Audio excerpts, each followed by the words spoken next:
Life is hard, incredibly hard. I have it easier compared to some people, but it's still a struggle compared to others. I would go as far as to say that I have to fight to have a good life, unlike most of my peers and a good chunk of my friends. I hate saying that because not only is it honest, but it also feels like I'm saying, ugh, I have it so much worse than you. But truth be told, that's how I really feel when it comes to certain things. A lot of people say what doesn't kill you makes you stronger, but what if I don't want to be stronger? But I can't really complain, because after experiencing the game Signalis, I was reminded that I shouldn't have a say in the matter, and that pain and comfortability can't exist without one another. No matter how easy things could be, I would never be satisfied. Signalis is an indie, sort of fixed camera survival horror game made by Rose Engine. It is essentially a modern-day Shakespeare-style tragedy, in the form of a self-discovery disassociative lesbian love story. What does that mean? And what does it have to do with what I just said? Well, let me explain with a full and in-depth explanation as to what even happens in Signalis. Despite the game being so beautifully told, it is still quite cryptic with its story. I can't believe I let you get away.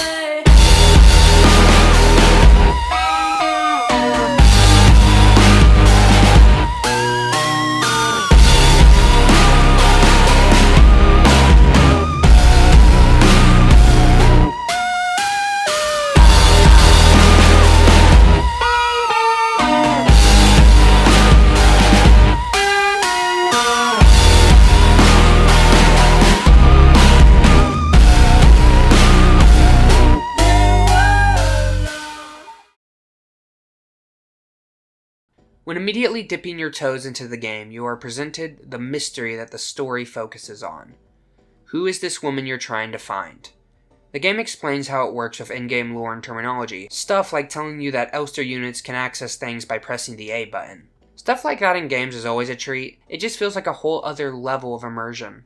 You play as a replica named Elster on a ship called the Penrose, a ship owned by the Yusan Nation.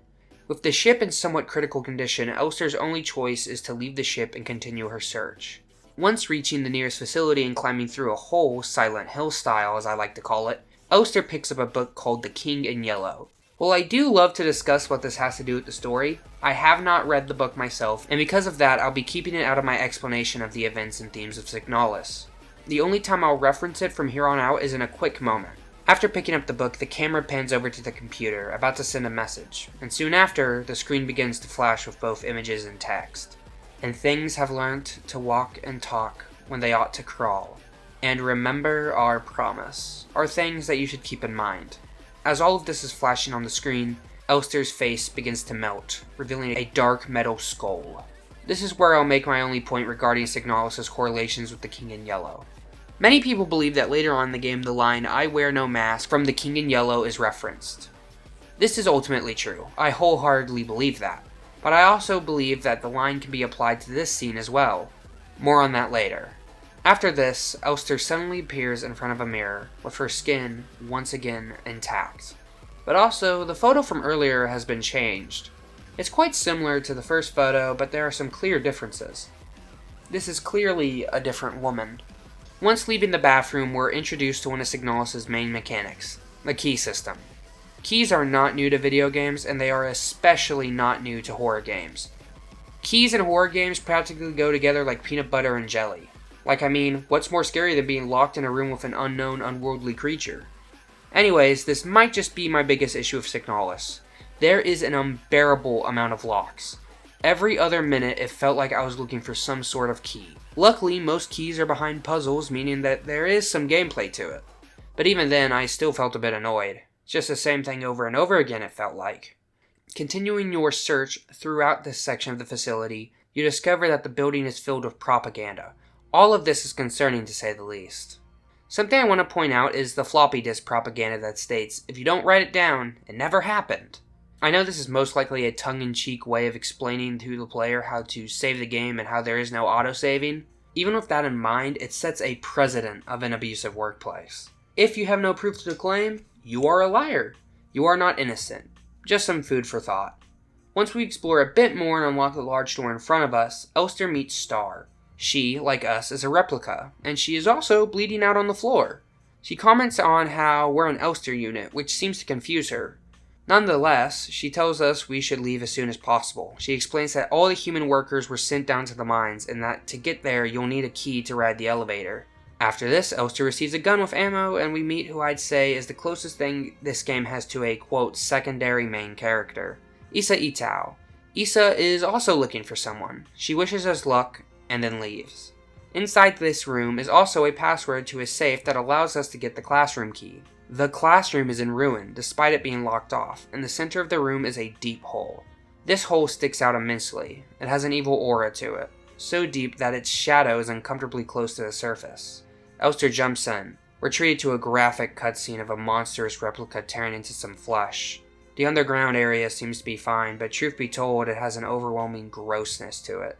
The rooms to the right are incredibly green, as if half the lights are missing in a room that was already dim. Sort of like a movie theater bathroom. One of the doors is locked, needing to be rewired as well. The service key can be found within an elevator. The puzzle that follows has to be my favorite in the game. You need to mold a key to perfectly fit into the locking system to unlock the door. It was honestly a lot of fun, and I enjoyed it quite a bit, even if it took me a bit on my first playthrough. We continued through the facility, gathering keys to lock doors and discovering more disturbing rooms. The room that comes to mind and sticks out is the kitchen, which is full of not just blood, but in the corner is a giant lump of flesh. It's breathing, pulsating. In some way, shape, or form, it is alive. Skipping forward a bit, in an attempt to find a set of keycards, we discover a TV that can play videotapes. What follows is a first-person scene of a much younger woman, the one from our original photo. She looks miserable, her head staring down at the floor. She is alone, suffocated by the world around her. This train ride must be torture for her, but we won't learn that till much, much later. When trying to approach her, she disappears. In the blink of an eye, she's gone. And all that remains is a keycard that Elster was needing. This unlocks a large door which leads to a medical bay. Just like the room previously, this destroyed and disoriented room has a hole leading deeper into the facility. Elster jumps in. This leads to the first boss in the game, a Maya unit. A Mina? I'm not entirely sure. Her large mechanical suit is filled with a waterfall of blood, turning her into a monster. After defeating the unit, we are introduced to Alder, the secondary antagonist of the game. He welcomes us to his facility. When Elster asks him about the woman in the photo, he pushes us straight into a broken elevator shaft. We are shown another first-person cutscene, but instead of playing as Elster, we're now in the position of Issa, waking up at her school desk. Down the hall, the white-haired girl from before is being beaten on the floor by a group of students. She is clearly in pain. Elster wakes up, a pile of corpses breaking her fall. The strange part is, the corpses look like Elster. A pile of Elsters. On the floor below, there are even more. So many Elsters that they're beginning to overflow. After dropping down another hole, we are again treated to a scene from the perspective of Issa. Alder walks in on Issa trying to enter a chamber. None of us are here by choice, the screen says. Again, perspective suddenly swaps to Elster.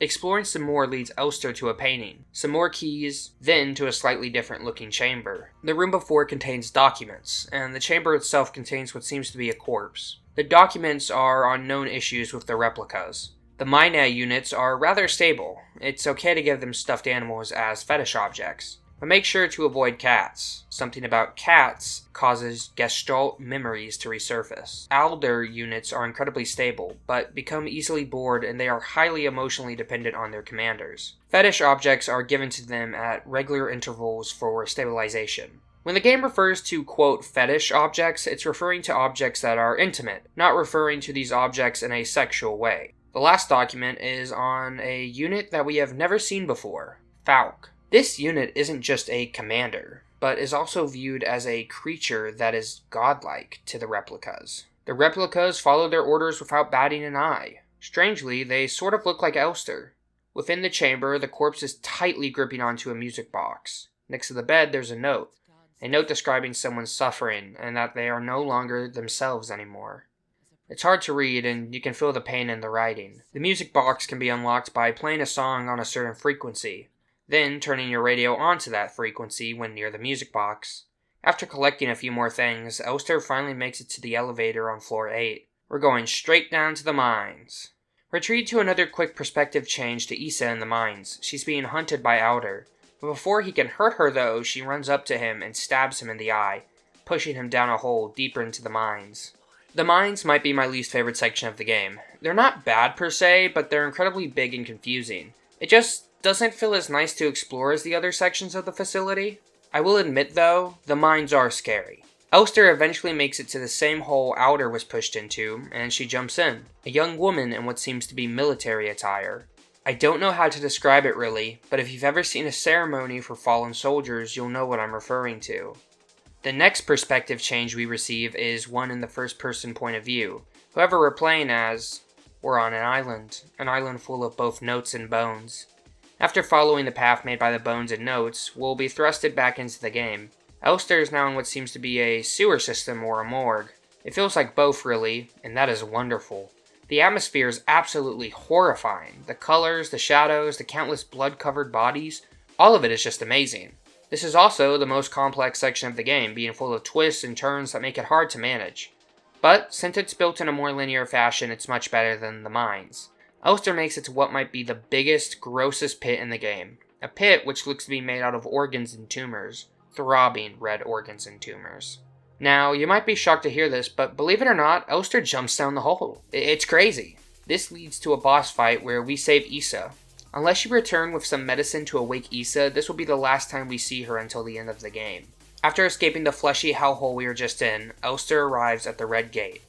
Outer is there, waiting for us. He tells us plainly that ever since Falk entered the gate, she was never the same. That no matter how many times Outer had been there, nothing changed.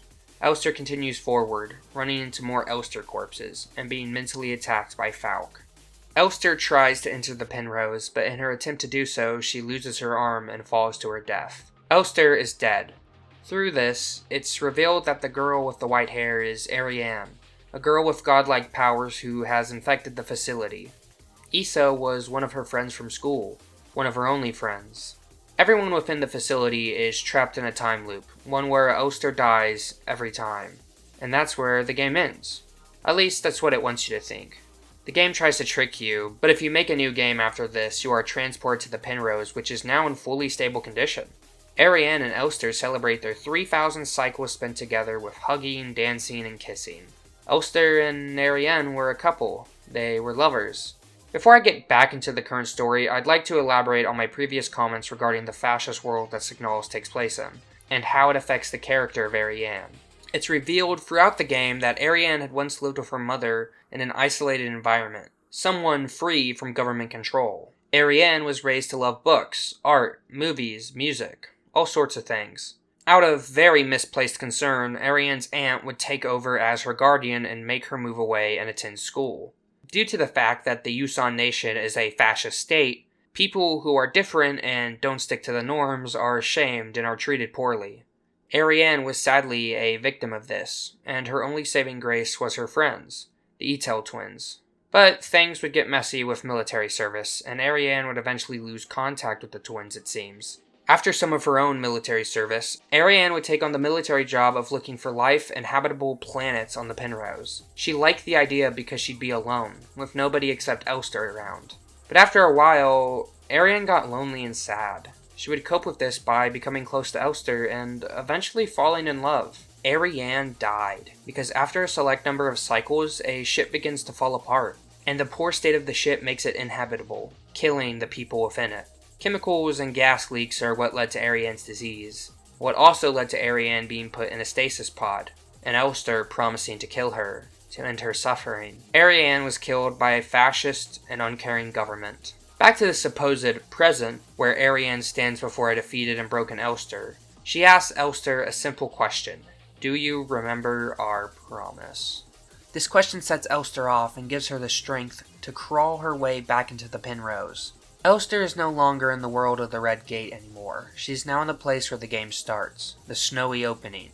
This version of the Penrose is covered in blood, and one of the notes from Arianne implies that whatever happened on the Penrose led to Arianne getting a cancer of sorts, which explains why much of the facility seems to be covered in fleshy tumors. Elster finds a broken down Elster corpse and tears her apart to repair herself, grafting the torn off pieces onto herself. Elster remembers who she is, who Arianne is, and what her promise was. Elster heads out to fulfill her promise, despite the cycle trying to defeat her. From here on out, the game is mostly pure action till the end, not much story. The only noticeable thing that happens before the end is the death of Issa. Her death is tragic and horrifying. She states she couldn't find her, who she was looking for, and begins to fade away, melting into a thick pool of black gunk. Text flashes on the screen. Forgive me. Based on the blood-covered photo and the tarot card of death being located here, it's safe to say that Issa is dead alongside her twin. Why was Issa even here? Besides obviously being a part of Arianne's life and in turn her nightmare world, Issa was never a part of the Penrose or the facility. So, why is she here? My theory is that Issa is a manifestation of Arianne. Issa was one of the few people in Arianne's life who protected her and made her feel safe. Arianne had also witnessed countless Elster units fail to end the cycle and fulfill the promise. Some dying on the journey, and others failing at the destination. So, in an attempt to free herself from the suffering, she created Issa. But that clearly failed, and that's because I believe Issa is incapable of fulfilling the promise. Issa never knew Elster, and she never knew about their promise. Something that adds weight to this theory is that in certain endings of the game, Arianne does not remember Elster. Therefore, how could Issa remember the promise Elster made? So, whether or not she is a manifestation of Arianne, she has no ability to fulfill the promise she doesn't even understand. After one last boss fight against Falk, a manifestation of every Elster who has tried to save Arianne, Elster arrives at her destination, Arianne's sleep. Alder tries to stop Elster, not only because he believes it's useless, but he also can't help living or dying without his commander. Alder stabs Elster with a knife, and Elster shoots him in the head, practically killing him. Elster is now missing the same eye as her Gestalt counterpart. Once arriving at Arianne's resting place, you can unlock 3 separate endings. You achieve endings by doing certain tasks, exploring certain areas in specific ways, and how long you take to do these tasks. This is clearly an homage to Silent Hill 2, as it also has the same method of allowing players to achieve different endings. The 3 you can unlock through this method are Leave, Memory, and Promise. In the memory ending, Arianne does not remember you or the promise you made, so Elster decides to just lay by her side and die, becoming the Elster that we took apart previously in the game. In the Leave ending, Elster just leaves Arianne to suffer. She can't do it anymore. She can't save Arianne, and she just can't kill her. In the Promise ending, which is the one I got, Arianne and Elster say their goodbyes, and Elster kills Arianne, and soon dies as well. The cycle ends, and the suffering is over for everyone. There is another ending in the game that I will not be covering simply because I don't understand it. I seriously just can't decipher it and what it means.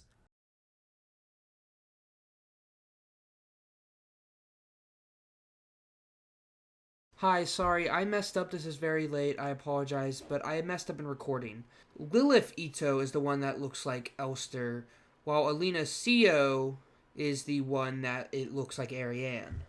Throughout the game, it is heavily implied that Elster's original Gestalt was either in a romantic or platonic relationship with another Gestalt called Alina Sio, the woman who replaces Arianne in the photograph at the beginning of the game. Arianne and Alina's mugshots are practically carbon copies of one another, like an alt color in a fighting game. If the Yusan Nation is to be believed, replicas are nothing more than machines, copies of a wiped human consciousness slotted into a machine, like a coin to an arcade cabinet. The notes regarding the Elster units state that the units begin to have issues when talked to about the war, or whenever a person attempts to get close to them. These issues really begin to show up when our Elster is shown images of the war, where the original Gestalt of Elster served. She was cold, determined, and standoffish during the war. That's why an Elster unit is chosen for a job like this. A job where she is practically isolated in the middle of nowhere, the middle of space. So what Arianne does is expose the empty soul to everything she's supposed to avoid. But Arianne only begins to show this stuff to Elster after becoming close. So why did Elster even agree to Arianne's advancements? Is it her replicated human nature telling her to socialize? Is it her original Gestalt's memories crawling out of her mind, pulling her to this person that looks so much like Alina Sio? Or maybe it's neither. When you are born, you're expected to love your mother, your father, your siblings, your family. When you go to school, you're expected to learn and socialize. When it's morning, you're expected to eat breakfast. When it's night, you're expected to eat dinner. How many of you were taught this as a kid? How many of you can directly look back and say, yeah, that's the moment I learned about it? Most of you can't, and I'm willing to bet none of you can. I have a great memory, yet I can't remember it either. This is because most of us never learned about it. We were told, then we understood it. We live in a society, a social society. We all share common memories and ideas. We live in a societal melting pot with thousands of people and their thoughts and experiences. It's natural instinct to know all this. It's not because of our DNA or because of what we're taught. It's because we're all human. Every Elster unit is the same person, the same being, the same body, but they all have unique experiences. Is Elster and Arianne's love real? As said, Arianne and Alina have a lot in common. They look practically the same. Is Elster's love for Arianne just her natural instinct, something just burned and hardwired into her DNA? Is this an instance of some weird of Sigmund Freudism? No. I can say without a doubt in my mind that Elster's love for Arianne was not only real, but entirely original, separated from Elster's original gestalt, despite the universe of the game trying to tell Elster otherwise. Arianne and Elster become close to one another, not because of their previous history or their looks, but because they were alone, free from control of their oppressive nation. They could be themselves with one another. This wasn't a product of the societal melting pot. This wasn't a product of DNA. Their relationship is the product of none of that. Their relationship is a product of freedom, a slave set free from their chains, and a citizen freed from their oppression. Two people destined for a lonely, slow life ending in death, given a chance by circumstances. The circumstances that set them free would also lead to their death, but now they weren't lonely. They had one another and were free. Just like Romeo and Juliet, when separated from society, their story still ends in death, but in love as well. Hey, post-editing Jesse here. So I had this thought a while back while in class, so I decided to bring it into the video because I found it interesting. So allow me to play devil's advocate with myself. Let's say that Elster and Arianne's love is not original, and that it is programmed within Elster's DNA to fall in love with a woman like Arianne, like Alina. Their situation was nothing more than causality to set the program in motion, or a catalyst to set the program in motion. Does that make their love lesser? As a culture, we continue to spread the idea of one true love, which inherently implies that who we fall for is within our DNA or soul. Predestined. Does that make human love worthless and unreal? What about arranged marriages back centuries ago? Many people were forced into marriages where they would soon begin to love their partners. They would protect one another, despite not really having a choice in the matter. They could easily just ignore one another and have affairs, which most did, but some of them stood by one another's side. Maybe something like a grand hera viva?